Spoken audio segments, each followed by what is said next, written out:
That's my quick comment. नमस्कार, मैं हूँ Rakhi Jain. Let's my quick comment में आपका स्वागत है। पश्चिम एशिया में इजराइल और ईरान के बीच जारी सैन्य संघर्ष ने वैश्विक बाजारों में हलचल पैदा कर दी है। मिसाइल हमलों और जवाबी कार्रवाइयों के बीच अब सवाल सिर्फ क्षेत्रीय सुरक्षा नहीं, बल्कि वैश्विक अर्थव्यवस्था का भी है।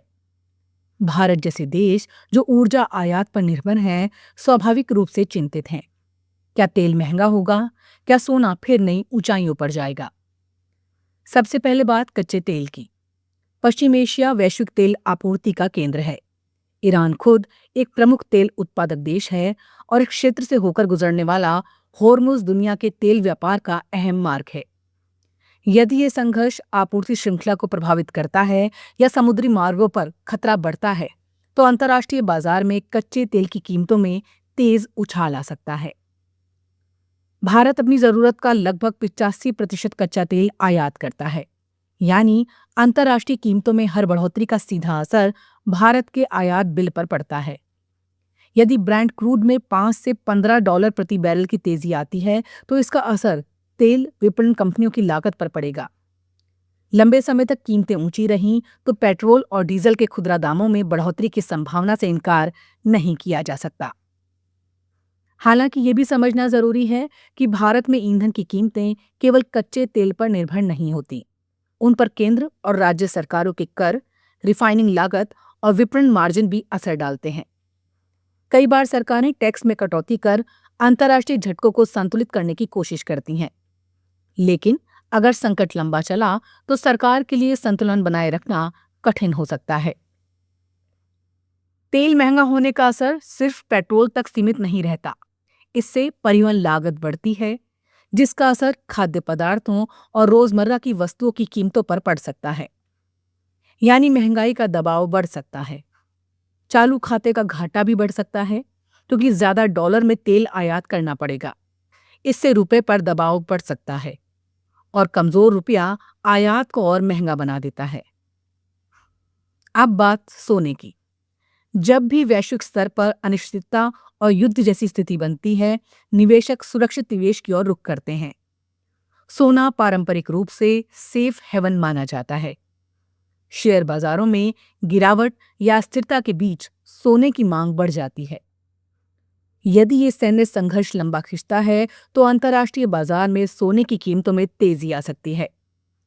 भारत में सोने की कीमत 2 प्रमुख कारकों से तय होती है: वैश्विक दर और डॉलर रुपया विनिमय दर। यदि सोने की अंतर्राष्ट्रीय कीमत बढ़ती है और साथ ही रुपया कमजोर होता है, तो घरेलू बाजार में सोना और महंगा हो सकता है।